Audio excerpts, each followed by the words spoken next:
Hello everyone, আসসালামু আলাইকুম। Welcome back to my channel. আশা করছি সবাই ভালো আছেন। আমরাও আলহামদুলিল্লাহ ভালো আছি। আজকে সকাল থেকে আমি আমার ব্লগটা শুরু করছি, বিকেল পর্যন্ত করব। এখন হলো সময় সকাল 5:30 বাজে। আমি সকালবেলা ঘুম থেকে উঠেই ফজরের নামাজটা আদায় করে নিয়েছি। আর আজকে আমার ডেইলি লাইফ আপনাদের সঙ্গে যেভাবে শেয়ার করি সেভাবেই আজকের ব্লগটি শুরু করেছি, সকাল থেকে সন্ধ্যা পর্যন্ত। আসলে এখন যেহেতু ঘরবন্দি অবস্থায় আমরা থাকতেছি, কোথাও যেতে পারতেছি না, শুধু বাসাবাড়ি কাজকর্ম ছাড়া তো আর অন্য কোনো কিছুই আপনাদেরকে দেখাতে পারবো না। অনেক দিন পর আপনাদের মাঝে আবার ফিরে এলাম আরও একটি নতুন ব্লগ নিয়ে। আশা করছি বরাবরের মতো আজকের ব্লগটিও সবার ভালো লাগবে আর অনেক এনজয় করবেন। আর প্রতিদিন সকালবেলা ঘুম থেকে উঠে আমি বেলকনি থেকে কাপড় চোপড়গুলো নিয়ে এসে তারপর রুমটাকে বিশেষ করে গুছিয়ে ফেলি, যেহেতু আমরা একটু সকালবেলা ঘুম থেকে উঠি আর বাচ্চারা একটু দেরি করে ঘুম থেকে উঠে, সেজন্য আমার রুমটাকে সবসময় আগে গোছানোর চেষ্টা করি। আর বেলকনিতে একটু বসে থাকার চেষ্টা করি। আগের মতো এখন আর বেলকনিতে বসে থাকা হয় না। আমাদের এখানে কনস্ট্রাকশনের প্রজেক্ট চলতেছে, অনেক বালি আসে ঘরে, সেজন্য দরজা জানলাও এই পাশের আমি খুলতেছি না। আর সামনের দরজা জানলা সব কিছু আমি সবসময় ঘুম থেকে উঠেই খুলে রাখি। আর কিচেনে তো দরজা জানলা খোলাই রাখতে হবে। তো রাতে অবশ্য রান্নাঘর আমার ক্লিন করা ছিল, আমি রান্নাঘরটাকে ক্লিন করে সবসময় রাতে ঘুমোতে যাই। সেজন্য সকালবেলা যখন দরজা জানলা খুলে ফেলি তখন রান্নাঘরটাও কিন্তু অনেক সুন্দর থাকে আর আমার কাছে অনেক ফ্রেশ মনে হয়। তো দরজা জানলাগুলো খুলে দেখি আজকে কি নাস্তা তৈরি করব। সবসময় সকালবেলা ঘুম থেকে উঠে আমি এক গ্লাস পানি খেয়ে নিই, তারপর 1-2 ঘন্টা পর নাস্তা করে থাকি। ঘুম থেকে উঠেই কিন্তু এমনিতে নাস্তা করতে ভালো লাগে না, মন একদম কেন যেন খারাপ থাকে। সকাল টাইমে আমি কথা বলাটাও বেশি একটা পছন্দ করি না। তো সব রুমের দরজা জানলা খুলে দিয়ে আমি এখন বাবুদেরকে একটু দেখবো ওরা ঘুম থেকে উঠবে কি না। এখন শালীনকে বিশেষ করে আমি ডাকি সবসময় ঘুম থেকে উঠে। শালীন কিন্তু বাসায় সবার আগে ঘুম থেকে উঠে। তো ওদেরকে একটু দেখে আসলাম আর আমাদের এখন সময় হলো 6টা বাজে। তো আমি এখন একটু টিভি দেখতেছি, বসে একটু নিউজ দেখবো। সবসময় আমি এনটিভিটা একটু বিশেষ করে দেখার চেষ্টা করি। এনটিভিতে খুব সুন্দর একটা অনুষ্ঠান হয় সকাল টাইমে, ডক্টরের পরামর্শ, ওটা থেকে অনেক কিছু জানা যায়। তারপর একটা মুভি শুরু হয়। তো সকালবেলা আমি একটু নিউজ দেখে তারপর কিচেনে চলে যাই। তো মোহনা টেলিভিশনে কিন্তু খুব সুন্দর একটা ইসলামিক অনুষ্ঠান হচ্ছে, সেটাও একটু দেখছিলাম। সকাল টাইমে এমনি তো ভালো লাগে না। আর সবসময় তো আমাদের মেয়েদের কাজ হলো সকালবেলা ঘুম থেকে উঠেই কিচেনে চলে যায়। এখন যেহেতু বাচ্চাদের স্কুল নেই, তো বাসায় সকালবেলায় কিন্তু রান্নাবাড়াটা শেষ করে ফেলি। তো আজকে আমি সসেস তৈরি করব ফ্রিজ থেকে, এখন আমি সসেস নামিয়ে নিচ্ছি।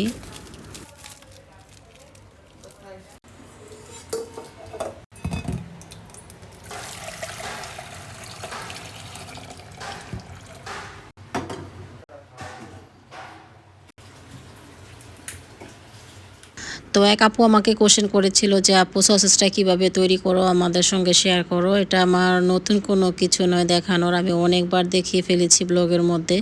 তো সেই আপুটাকে দেখানোর জন্য আজকে আমি সসেসটাকে কীভাবে সিদ্ধ করি তারপর হালকা একটু তেলের মধ্যে ফ্রাই করি সেটাই শেয়ার করব।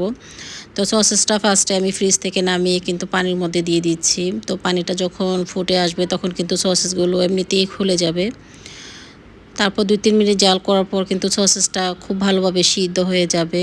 তো সসেসের সঙ্গে সবসময় আমরা পেঁয়াজ খেতে অনেক বেশি পছন্দ করি। আর বাংলাদেশের এই পেঁয়াজটা কিন্তু খেতে অনেক ভালো লাগে। তো ওই পেঁয়াজটা কিন্তু আমি এখন ছুলে নিচ্ছি। তো অনেকেরই কোশ্চেন ছিল যে আপু তোমরা কি আর মালয়েশিয়াতে যাবে না, বাংলাদেশেই থাকবে নাকি? তো আমরাও তো চাচ্ছি মালয়েশিয়া যাওয়ার জন্য, কারণ বাংলাদেশে বাচ্চারা অনেক দিন হয়েছে এসেছে, ওদের স্কুল খুলে ফেলেছে, মালয়েশিয়া ক্লাস চলতেছে এখন বর্তমানে প্রায় 8 মাসের মতো হয়ে যাচ্ছে। তো পড়াশোনার অনেক সমস্যা হচ্ছে, ক্ষতি হচ্ছে, আমরা এখন যেতে পারতেছি না। যেতে পারবো বাট আমরা এখন কোয়ারেন্টাইনে থাকতে হবে এয়ারপোর্টে 15 দিনের মতো, সেজন্য আমরা ওখানে যাচ্ছি না। আর 15 দিন থাকা মানে যে কোনো একটা সমস্যা হতেও পারে, সেজন্য রিস্কে যেতে চাচ্ছি না। এখন কি করব সেটাও বুঝতেছি না।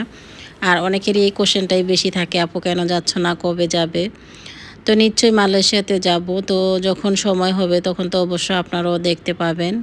তো ভাবতেছি যদি না যেতে পারি তাহলে এখানেই থেকে যাব। নিজেদের দেশের মতো তো আর শান্তি কোথাও নেই, নিজেদের দেশে থাকবো। ওখানে হয়তো আমাদের থাকা, বিজনেস, বাড়ি কিনে ফেলেছি, বাচ্চাদের পড়াশোনা সব মিলিয়ে কিন্তু ওখানে থাকি। এমনিতে কিন্তু মনটা দেশেই পড়ে থাকে। তো এবছর ভাবতেছি যদি যেতে নাই পারি তাহলে বাংলাদেশেই থেকে যাব। তো আজকে আমি রান্না করব। এখানে আমি ট্যাংরা মাছ নামিয়ে নিয়েছি, ছোট ছোট ট্যাংরা। এটা হলো দেশি ট্যাংরাটা, যেটা বাজারে কিনতে পাওয়া যায়, সেটা নিয়েছি। তো সকালবেলা ঘুম থেকে উঠে যখন আমি নাস্তাটা তৈরি করি, তখনই কিন্তু আমি দুপুরে কি রান্না করব সেই প্রিপারেশনটা নেওয়া শুরু করি, কারণ আগে থেকেই তো একটু মাছ মাংসগুলো একটু ভিজিয়ে রাখতে হয়। আর আমি আজকে অনেক দিন পর ব্লগ দিচ্ছি। অনেকেই আমাকে মেসেঞ্জারে নক করতেছে, ইন্ডিয়া থেকে অনেক দিদি আমাকে নক করেছে। আসলে আমার কাছে খুব ভালো লেগেছে তাদের কমেন্টগুলো পড়ে, সেজন্য ভাবলাম আজকে একটা ব্লগ তৈরি করি। আসলে মাঝে মধ্যে সময় পাই না, বিকেল টাইমে একটু বাহিরে যাই বাচ্চাদেরকে নিয়ে, সেজন্য সময় পাচ্ছিলাম না, তাই কয়েকদিন ধরে ব্লগ দিতে পারিনি। আর অনেকেই চিন্তিত ছিল আমাকে নিয়ে যে আপু কেন ব্লগ দিচ্ছ না। তো যাই হোক, এখন থেকে রেগুলার ব্লগ দেওয়ার চেষ্টা করব। আর এদিকে আমার সসেসগুলো ভাজা হয়ে গিয়েছে।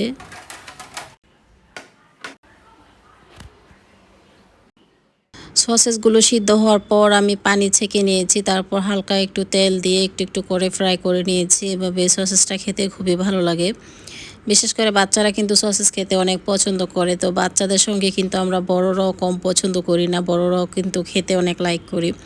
তো মাঝে মধ্যে যখন বাচ্চাদের জন্য সসেস তৈরি করি তখন আমাদেরও খাওয়া হয়। তো এই যে সসেসগুলো আমার ভাজা হয়ে গিয়েছে, এখন এক এক করে প্লেটে তুলে নিচ্ছি। হাতের কাছে টিস্যু পেপার ছিল না, সেজন্য টিস্যু পেপারে নিতে পারিনি। তো বাচ্চারা এখনও ঘুম থেকে উঠেনি, আমি আর ওর আব্বু এখন নাস্তাটা করে নিচ্ছি, তারপর চা তৈরি করব। আর আজকে চাটা ওর আব্বু তৈরি করবে, তো আমি এখন নাস্তাটা করে নিচ্ছি। আর সকালবেলা এমনি তো আর্লি একটু নাস্তা করতে ভালো লাগে না, সেজন্য সবসময় 10টা-11টার দিকে নাস্তা করার চেষ্টা করি।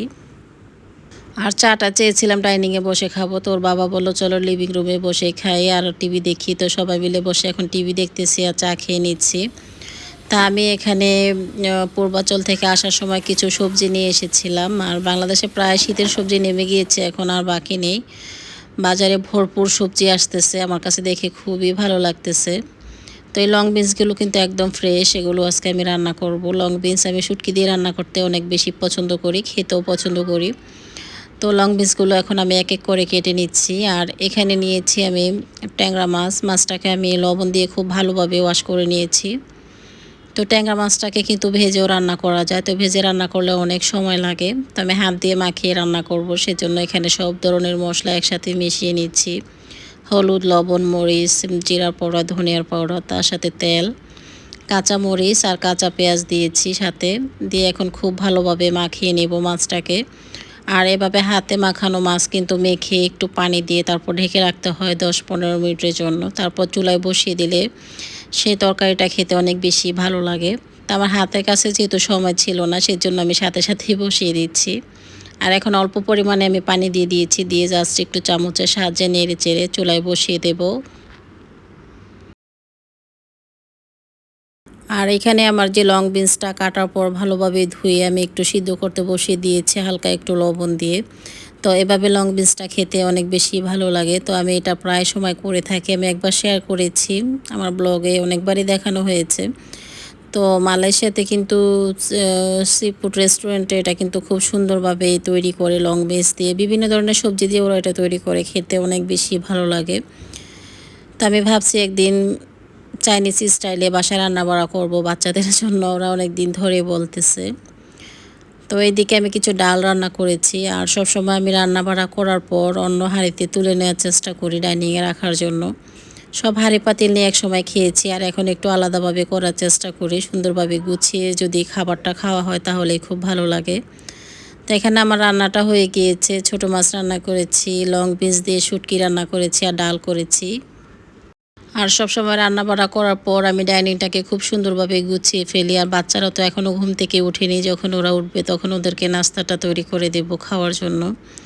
তো এখন একটু বসে মুভি দেখতেছি টিভিতে, খুবই সুন্দর একটা মুভি দিয়েছে। অনেক আগের মুভিগুলো দেখতে আসলেই খুব ভালো লাগে। তো বাসায় বসে থেকে আর কি করব, সবসময় আমি যখন রান্নাবাড়া শেষ করে ফেলি তখন একটু ফ্যানের নিচে বসে একটু সময় কাটাই বা টিভি দেখি 10 মিনিটের জন্য, তারপর আমি শাওয়ারে চলে যাই। তো আমি শাওয়ার করে এসে তারপর আজকে আমি মুরগির কলিজা ঘিলা এগুলো ভুনা করেছিলাম, তো সেগুলো দিয়ে মুড়ি দিয়ে ট্রাই করতেছি, খুবই ভালো লেগেছে খেতে পেরে। তো এভাবে আপনারাও ট্রাই করে দেখবেন, ভালো লাগবে। তো মাঝে মধ্যে কিন্তু অন্যরকম খাবার ট্রাই করলে একটু অন্যরকম লাগে।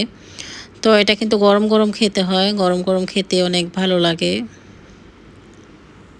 তো সবার লাস্টে কিন্তু আমি এই রান্নাটা করেছি, সেটা আর আপনাদের সঙ্গে শেয়ার করিনি। তো আমরা এখনও কিন্তু দুপুরে খাবার খাইনি। আমি মুড়ি দিয়ে তারপর এই খাবারটা ট্রাই করতেছি। আমার কাছে ভালোই লাগতেছে খেতে। তো টিভি দেখতেছি আর বসে ওর বাবার সাথে কথা বলতেছি মালয়েশিয়ার ব্যাপারে। আসলে মালয়েশিয়ার ব্যাপারটা এখন আর কি বলবো, প্রতিদিন একই কথা নিয়ে গবেষণা করতে এখন আর ভালো লাগতেছে না। কয়েকদিন যাবৎ মনটাও অনেক খারাপ, কি করব বুঝতেছি না। বিশেষ করে বাচ্চাদের জন্য অনেক টেনশন করতেছি, ওদের পড়াশোনা নষ্ট হচ্ছে সেটাই। আর এই যে এখানে আমার টোটালি রান্নাটা হয়ে গিয়েছে, আমি এখন ডাইনিংয়ে খাবারগুলো ঢেকে রাখবো। Round and round we go, losing self-control. I keep telling myself, but I don't wanna let you know. Is this what we become? Strangers on the run, looking for something, chasing the sun. তো দুপুরে খাবার পর এখন হলো বিকেল time. আমি বাচ্চাদেরকে আজকে ফুচকা তৈরি করে দেবো, সেজন্য এখানে আমি কিছু আলু নিয়েছি। আলুটাকে একটু ভালোভাবে ওয়াশ করে নিয়েছি, এখন আলুটাকে সিদ্ধ করে নিচ্ছি। আর আজকে আলু কাটতে গিয়ে আমার হাত কেটে গিয়েছে, দেখতেই পাচ্ছেন হাতে ব্যান্ডেজ। আসলে রান্না করতে এসে মাঝে মধ্যে হাত কেটে যায় আমার। আর হাত যখন কেটে যায় তখন হাত থেকে একদমই রক্ত বের হয় না, কেন সেটা বুঝতেছি না, তারপরেও কিন্তু অনেক ব্যথা করে। আর এইখানে আমি ফুচকাগুলো ভেজে নিচ্ছি। এটা যখন আমি ফ্রাই করি তখন শালীন খালি খেতে অনেক পছন্দ করে। যখন ফুচকা ফ্রাই করব সাথে সাথেই কিন্তু এটা খেতে আসবে। তা আমি এখন এগুলো আগে একটু ফ্রাই করে নিচ্ছি, তারপর আমি টকটাকে তৈরি করে নেব। মানে ফুচকার মধ্যে যে টকটা দেওয়া হয় সেটাই কিন্তু সবচেয়ে বেশি ভালো লাগে, সেটা দিয়ে কিন্তু ফুচকাটা খাওয়া হয়। তো টকটা মিরা খেতে অনেক বেশি পছন্দ করে। তো আমি অবশ্য ব্লগে দেখিয়েছিলাম, গত ২-৩ ব্লগ আগে দেখিয়েছিলাম। তো আজকে আর ডিটেলসে তেমন বেশি ভালোভাবে দেখাচ্ছি না। আসলে মনটা তেমন বেশি ভালো নেই যে একদম ভালোভাবে পারফেক্ট করে রেসিপি তৈরি করে আপনাদের সঙ্গে শেয়ার করব। তো সবাই আমাদের জন্য একটু দোয়া করবেন যাতে টেনশন মুক্ত থাকতে পারি। তো এই যে ফুচকাগুলো আমার এখন ফ্রাই করা হয়ে গিয়েছে, দেখতে কত ভালো লাগতেছে। আর শালীন তো এমনিতে খেয়ে ফেলবে, যখন ও দেখবে আমি ফুচকাগুলো ফ্রাই করি ও তখন খালি খেতে অনেক বেশি পছন্দ করে। আর এখানে আমি টকটা তৈরি করেছি, আমি যেহেতু একবার ব্লগে শেয়ার করেছিলাম কিভাবে তৈরি করি, সেজন্য আজকে আর ডিটেলসে দেখাইনি। টকটা খেতে কিন্তু অনেক বেশি ভালো লেগেছে। তো শালীন যেহেতু ফুচকা খাবে না, ও ফুচকাটা খেতে বেশি পছন্দ করে না, মাঝে মধ্যে একটু জোর করে ওকে খাইয়ে থাকি। তো ওর জন্য আমি আলাদা করে ফ্রেঞ্চ ফ্রাই করে নিচ্ছি। তো আলুগুলো আমি একটু মোটা মোটা করে কেটে নিয়েছি, সেগুলো আমি হালকা একটু লবণ দিয়ে সিদ্ধ করে নিয়েছি। তো একটা স্ট্রেনারে রেখে দিয়েছিলাম, সেগুলো পানি ঝরার পর এখন তেলে দিয়ে দিয়েছি। আর এটা যখন একটু লাল করে ফ্রাই করা হয়ে যাবে তখন শালীনকে আমি দিব এটা খাওয়ার জন্য। ফ্রেঞ্চ ফ্রাইটা খেতে অনেক বেশি পছন্দ করে।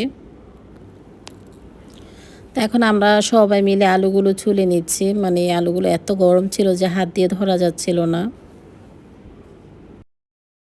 আর এখানে শালীনের ফ্রেঞ্চ ফ্রাই তো হয়ে গিয়েছে, এখন শালীনকে আমি একটু টমেটো সস দিয়ে রেডি করে দিচ্ছি ওর খাবারটা দিয়ে, তারপর আমি আলুগুলো রেডি করে নেব।